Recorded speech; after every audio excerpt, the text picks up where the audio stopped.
So it's finally here. The Battlefield 2042 trailer has dropped and the excitement is off the scale. We've certainly waited a long time for a new Battlefield game, and from where I'm sitting, it just looks fantastic. It certainly gave me that special feeling the first time I watched it, and I can't wait to get my hands on it and play. It's one of those games where the hype is off the scale. The trailer was fantastic, but now we need to play it to see if it really lives up to that billing. I'm sure it will do.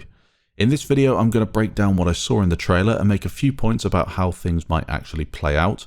Of course, as I said, trailers are only half the story and we'll have to wait and see what the actual gameplay tells us, but if we judge it purely on the quality of that trailer, you have to imagine it will be very, very good. The intro clip shows you what seems to be a damaged Bell Boeing V-22 Osprey, which is crash landing over a large white mountain range. You'll also notice a weather station type construction in the distance, similar to that on Altai Range, Alborz Mountains, and of course the most obvious comparison, Damavand Peak. Along with that, there is a bit of a base jump there too. The helicopter is dropping flares whilst a heat seeker tracks it, hitting its target, meaning that we could be seeing a return to the lock-ons versus countermeasures battle we last saw in BF4. In the distance of this shot, you'll also notice a few small outposts, which are all billowing smoke. The next shot shows a variety of soldiers gathering on a helipad. They immediately start to run and then jump off the edge of the mountain as the helicopter crash lands. Whilst I won't go into too much detail in regards to the kits these soldiers are wearing, you will pick up a variety of different weapons and kits. So as you can imagine, there's going to be quite a lot of variety there. The helicopter carves out part of the mountain, smashing everything in its way, and then a base jump follows. One person gets crushed by the carcass of the heli, whilst others drop to the ground, some pulling their parachutes, some just free falling, and one pulls a wingsuit out. Now this is really interesting because it opens up a huge amount of opportunity for traversing the map, but also getting some quite insane clips. Here we have the map Kaleidoscope set in South Korea. A helicopter sits atop a large skyscraper, indicating that you'll be able to get inside and make your way to the top of this thing. Some buildings are on fire. I'll also say that this city is absolutely massive. I wonder if the maps are actually going to be this size. They do say it's going to be bigger than ever before, but what about the playable area? I think we'll be able to get into most of these big buildings, but you never know. We'll have to wait and see. With 128 players, well, it's going to be pretty spectacular. The next scene shows us the Robo-Dog. I'm thinking this will be similar to an EOD bot in BF4 in terms of its utility, but obviously much faster and more agile. The next scene shows the words Dasong in the background. We obviously know this map is set in South Korea, that kind of confirms it. We then skip forward to some tanks, well in fact a lot of tanks. They appear to be assaulting a large stranded container ship on the map Discarded. This is set in India. The main doors drop, crushing a bunch of people. There is also a large yellow crane, and I can hear the long-range snipers cheer at the sight of one of those. I think that's a Chris Vector in that soldier's hand again, but I'm not really too sure. We then skip forward to what appears to be Noshar Canals. I can't wait to play this map. It's in fact the map called Manifest and is set in Singapore. Again, some different loadouts and kits. Is this also a night map, and could we see weather variations and potentially a day-night cycle in this game? That's a massive silencer on that weapon, and now something very interesting. This soldier is climbing up and over a container, meaning DICE have kept that Battlefield 5 style vaulting where you can get over things, as opposed to Battlefield 3 and 4 where you could just vault over small walls. Again, a variety of weapons, attachments and kits on show, with a few soldiers showcasing some fairly cool customization, a blue climbing rope in there as well.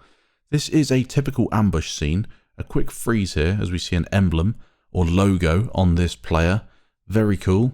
You can actually tell what level he is, and that's something that we might be able to add through customization. Unfortunately for him though, he does get knifed by this huge juggernaut looking dude called Espinosa, and then he takes the dog tags. I've wanted to see that feature return for a long time, so it's great to see it. A big explosion goes off when we move on to the next map. This one reminds me a little bit of Whiteout in BF4, big mountains, icebergs, ice everywhere, and then hovercrafts. They do seem quite beefy, these hovercrafts, so maybe something a little similar to an armoured car or perhaps an LAV in terms of the firepower you might get.